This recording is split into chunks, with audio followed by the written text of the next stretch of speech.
Hello, everybody, and thanks for taking the time to review the new Opus to-do list with me today. What you should know is this feature is going to be replacing the My Pending Documents screen that was previously on your home screen, and it will be presented on first login of the system. I'd like to take you through a few key aspects today to get you familiar with this new feature. I'm going to start by de-expanding my left menu bar as a quick pro tip for those using the system. Feel free to de-expand that left menu bar to get a little more screen real estate. Now, we want to start with the categories right here. So if we go ahead and expand the categories, you will notice that we have a few categories here. We have a create category, a complete category, sign and complete, and as well as a manual to do. We're going to cover a few of these as we move along today. You'll also see the assign to. So very importantly, if your role and access in Opus is that of an administrator or a clinical director or anyone in that sort of capacity, when you click this button, you will have the ability to choose from the different team members and kind of look at their to-dos if you need to, and you can search through all of your team members here as well. So again, this will be available for certain users who work in an administration capacity within the clinic, within the practice.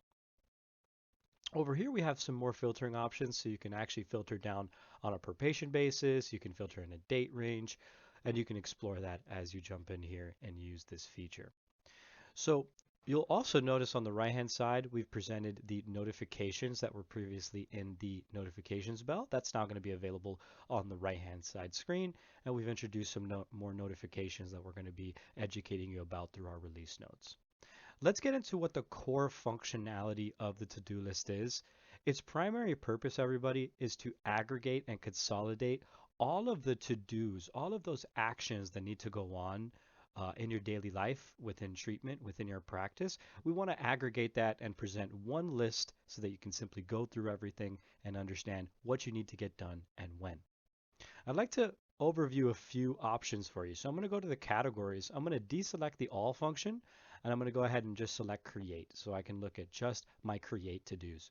And I want to show you that these create to-dos, what they imply is that I had a appointment, a scheduled session with a particular client on a date, and attached to that particular appointment was, let's say, the clinical progress note or a document of some sort. And what I can do is I can simply select create the clinical progress note, and up will come the template associated for me to go ahead and work with that.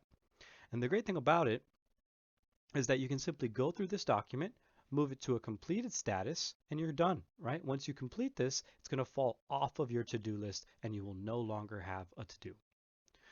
I want to also show you that there is an action associated with a lot of these to-dos. You should note that depending on your level of access, you may or may not have the complete function, as this is relegated for the highest level privileges within the Opus environment. So for some of you out there, you will need to actually complete the associated task in order for this particular to-do to fall off of your to-do list. All right, so contact support if you have any further questions on how this works. Well, that's a little bit about the create to do. You'll also see that it'll tell you what appointment this is actually in reference to. Let's go ahead and move to a complete to do. So I'm going to go ahead and choose complete and deselect create. And you can see we have these complete to dos. This is again focused on documentation. So the use case here is if you have a document maybe that you had started and you had forgot to complete that document for whatever reason, well, the create to do will actually convert to a complete to do to make sure that you don't lose visibility of that and you understand what needs to get done. So that's a little bit about the complete to do. You can follow the same process of clicking on the hyperlink to go ahead and complete that action. Let's go ahead and go to the sign and complete to do. For all of you supervisors out there who are constantly looking for ways to better supervise your employees, you're going to really appreciate this. So long that your supervisees are correctly moving their documentation to that pending status to denote that it's ready for supervision, those are going to be automatically routed to your to-do list.